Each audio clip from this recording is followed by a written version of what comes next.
Don't see it? Yeah. You have adjustments. If in the middle of a job you need to adjust the height or the depth, you see it coming up. This is the professional one. The difference is, for example, you can touch the screen for commands. It comes up in English, and you can have the steno or get rid of it if you don't want to see it. And you can do some little.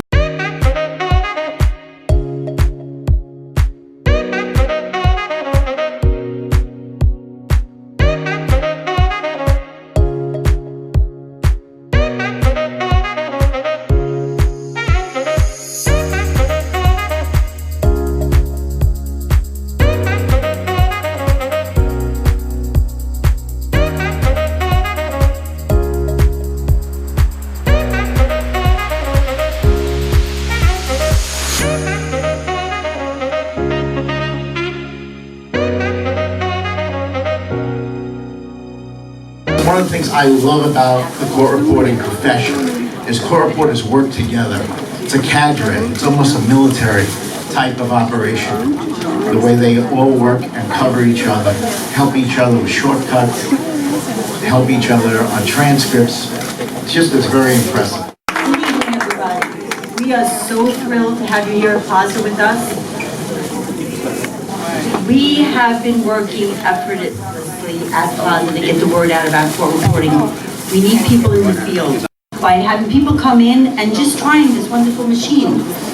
This is a secret profession that most people don't know about. This week I was out in Baldwin and Farmingdale High School speaking to the students there, letting them know that this is a career that just takes 2 years.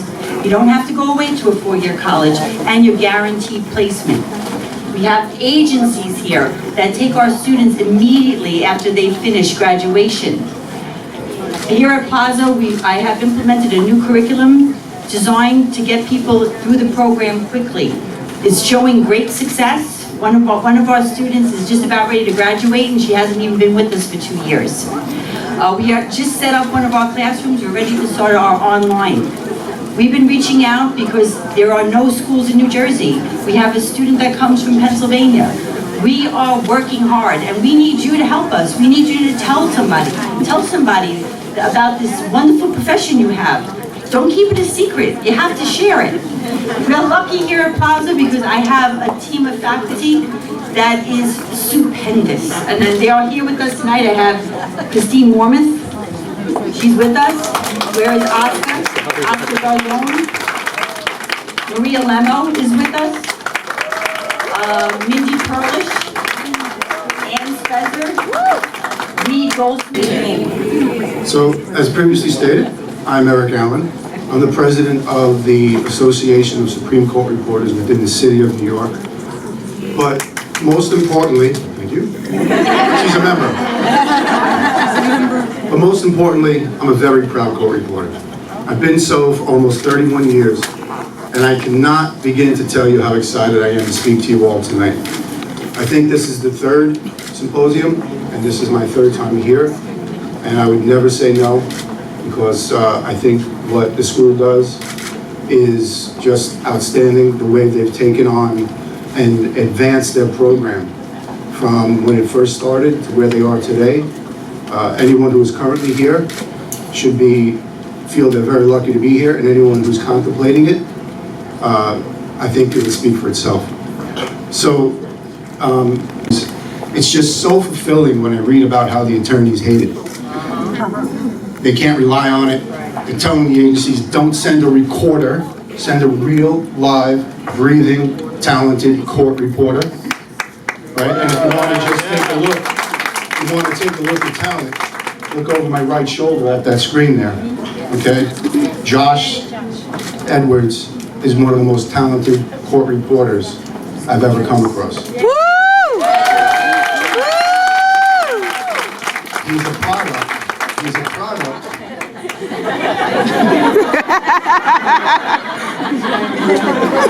He's a product of Plaza College. Yes, he is. Okay, and just a little more caveat about Josh.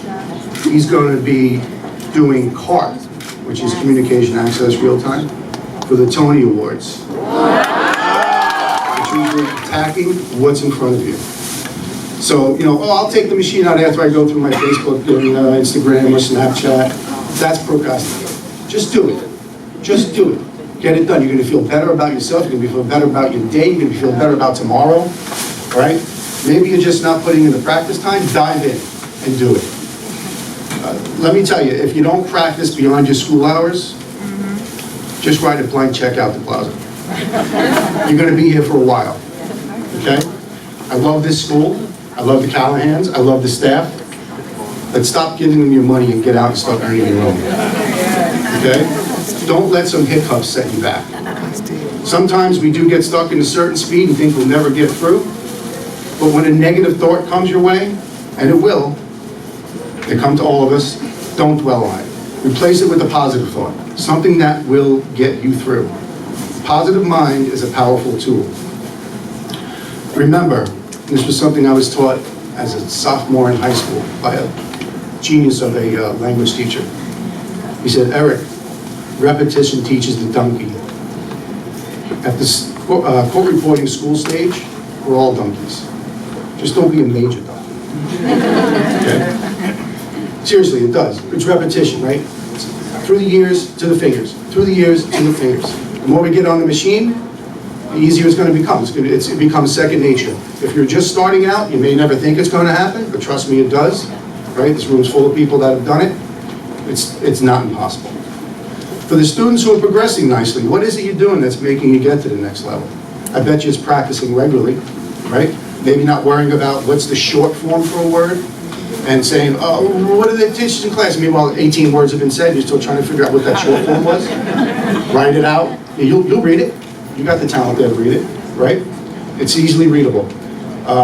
Making sure you hear speeds that are above your current class speed level, maybe just doing a little tweaking with that, a little working with that. But I don't want to get into tips and tricks of getting through speeds or tests. All the great teachers here are going to help you do that, right? I just want to go back to the employment aspect again. I want to read to you something that was shared with me by the New York State Office of Court Administration. And this is a quote. This went out nationwide, not just in New York. This is the quote. I'm requesting that you post notification to your court reporter students that there is and will continue to be a place for court reporters in the New York State Unified Court System. Following graduation with a certificate and a minimum of 6 months experience, the graduate is eligible to sit for the New York State Civil Service exam for the title of court reporter. Upon passing the exam and obtaining 1 year of court reporting experience, they are eligible for appointment to a permanent position for the many and various employment opportunities available as an official court reporter for the New York State Unified Court System. I've attached 2 brochures detailing how to become an official court reporter with the New York State Unified Court System and the many benefits accompanying employment. The courts of New York State are in great need of court reporters. Our pay scale, with a current starting salary of almost $80,000, benefits and pension plan are among the best in the nation. There is also a promotional opportunity available with a salary range that eclipses $100,000. New York State has made a commitment to continue to seek and employ court reporters, utilizing all the great services such as real-time, CART, and paperless technology that only a court reporter can provide. A long and wonderful career awaits the court reporter graduate in New York. Okay? Anyone that comes out of this school as a court reporter graduate, there's somewhere for you to be. There's somewhere for you to be employed. Now that's a promulgation by the state court system. They want you. They need you. They are aware of the gold standard. By the way, the court reporter exam for the New York State court system is being given June 29th. We're hoping for good results. Our state organization, currently the president. That's CART, what you just saw. And the big, I don't need to use this, right? No. I just can't stay still. Oh my goodness, that's louder. So CART is a very word of mouth industry. In fact, my entry into CART is thanks to one of our panelists, Amelia, who made the connection because I didn't really feel like I knew how or if I was ready to go into it. So sometimes we all just need that nudge. There are not that many reporters in New York State or even really nationally who are doing it because, as you can see, it's like writing naked. Everyone can see everything that you write. It is, however, an extraordinarily rewarding job. And not just because it pays well, which it does, from the world. And it could be art history, it could be, I had a class about Renaissance, so that's why I had Renaissance in my dictionary. Calculus I've captioned, art history, you name it. If somebody takes that class and they have a disability that requires CART and they ask for it, you're going to be in that classroom for that semester learning along with them. And it's fascinating. It's like getting a free education. So it's word of mouth, it's all about confidence, and it's all about skill and your dictionary. You have to have a really good, well-built dictionary so that when you hear a word, you have confidence that you know how to write it. Started out in grand jury about 1.5 years ago. And I would say the benefits are that you really don't need to buy your own machine. They provide you with machines. You have a structured schedule. I work 9 to 5 every single day. And you have your own office space where you're around other reporters all day, every day. So basically, I'm asking them questions every day, and it was good when I was starting out because I didn't really know much. All right, so I guess I'll start by saying I'm in the field for 32 years. Wow. So this year, 32 years. So yes, we make a base salary. This is really loud, right? No, you're good. Okay. We make a base salary, as Eric said, it starts $80,000 now. When I started, it was a lot less, 32 years ago, but now we're up to $125 thereabout base salary. And you can make anywhere in transcripts as hard as you want to work. You can make pretty nice money. You can start as low as $10,000, $15,000 a year in extra money on transcripts, but it can go all the way up to as high as maybe $100,000 a year in addition. I have had the benefit of being on many high-profile cases. If you're on high-profile cases, you have the luxury of having maybe private attorneys or civil attorneys or Dateline. I was on Dateline recently, the Coblin homicide case, and so Dateline came up to us, myself and the other reporter. Supreme Criminal, did I say that? I work in Supreme Criminal in Manhattan, so we do high-profile murder cases, rape cases, all of the nasty cases, but they are mostly high-profile cases, so there is more money in Supreme Criminal. Also, civil makes nice RPR to work in federal court. I should say this is the famous doctors. I have no idea. Federal court does not, as the state courts do, give an examination to get the job. They look for qualifications. So, their minimum qualification, once again, minimum, is that you are an RPR. That qualifies you to apply for the job. They also want you to be writing real time. Now, the salary structure in federal court is strange, but it proves that the better you are, the more credentials you have, for example, which indicate objectively how good you are, the more money you'll make. And so in order for me to make certain that I gave you the right information, I actually printed it out so I can read it to you. In the federal court, there are 5 levels of salary. And by the way, salary depends upon where you are in the country. There is a baseline salary of about $62,000. But if you live and work in a place such as San Francisco, or New York, or Chicago, where the standard of living is higher, they give you a location differential.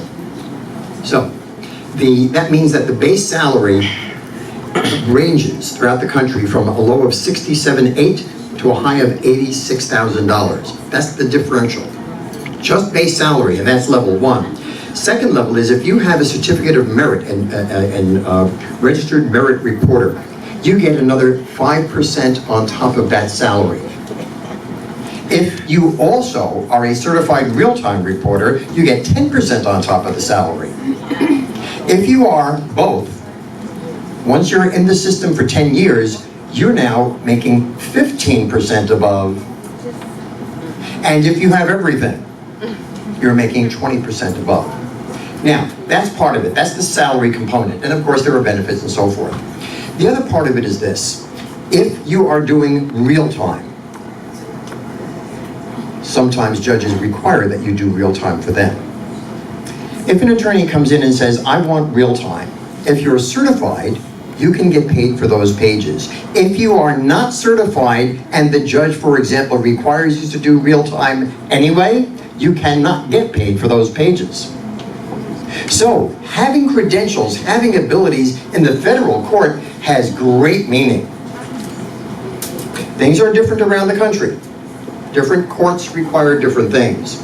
And going back to the question that was just asked about how much money can you earn in transcript, that varies. I have a good friend who just came to visit the gallery. I have the museum, the Gallery of Shorthand at Long Island, and she came from Montana to visit the gallery. We've known each other for many, many years, and she tells me that in this entire state of Montana, there are 3 official court reporters in the federal court. That's it. We've got 7 in my little baby office in Long Island. We have about 20 or 25 in the Brooklyn courthouse. They've got about 30 in the New York City Southern District Court Reporter's Office. So everything varies. And in some places you can make very little money. I know people in, for example, Ann Arbor, Michigan, who haven't written up a transcript in several years. At the end of it, I was there for the time that there was a problem with a juror. And the judge had to decide what to do about this. And you know what his decision was? You know what? I think we cannot let the jury render a verdict. So I'm going to declare what's called a mistrial. You know what that means? It means, let's do this once again. Can you just picture the reporters wringing their hands saying, yeah. That's what we're faced with. We have so many daily copies and immediate copies. We're making way too much money. We need you. Quite frankly, realize this. The shortage is defined as that because essentially we have 5 people leaving this business for every 1 person coming in. Do your own math. There's a lot of money to be made. We need you. I'm telling you that you can make $100,000 in transcripts in a busy court. And if you don't want to, so somebody else would love to have your pages. It's all good. So, we need people. Those are the qualifications to get into federal court. Hi. I graduated just this past November. Woo! And what I can say is as soon as I graduated, I interned every day as much as I could. And I would say within a week or so, even with interning in school as well, there was a point where I was just like, okay, I can do this. It just happened because it becomes a routine. So there was a point where I was in a deposition, I was shadowing someone, and I was like, if I were alone, I think I can do this, and that's when I knew I was ready. There are a lot of pointers that you should know when you go in, that it's okay to ask questions. Everyone knows that you're new and you're not going to know everything. So if you have a question, don't be scared to ask. Don't be scared of what other people will think of you, because overall it's going to help you be a better reporter. Always be prepared. I carry a lot of equipment with me, extension cords, power adapters. You have your notary stamp. I've had people ask me to notarize documents in the middle of a deposition. You have to be prepared, or else you look unprofessional. And even if it's not your fault, even if you're not supposed to have that, you should always be prepared. I have a list of things that I keep with me. There have been other helpful reporters who have helped me compose what I should need and what I do need.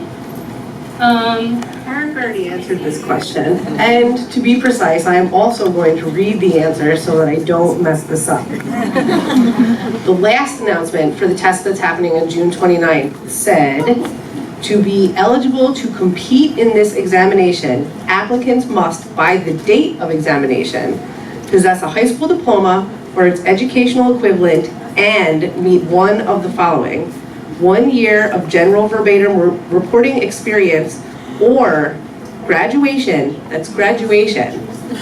Not like I left school early and went to work, it's graduation with the certificate, the whole thing. Graduation from a formal program in court reporting and 6 months of general verbatim reporting experience. So that's to sit for the test. Then, I was told today by my boss that the lower court union has been actively engaging the OCA in making sure that now instead of, once you pass the test, instead of having to have 2 years of experience to be eligible for appointment, which means getting the job, they've cut that requirement in half. And now, once you pass the test, in order to be appointed off that list, by the time you are appointed, you have to have 1 year of experience and not 2. And so the only other thing that I have to add to ride Dom's coattails a little bit is I suggest that you spend your first 6 months to a year getting your certifications. That's my advice. Yes. Okay.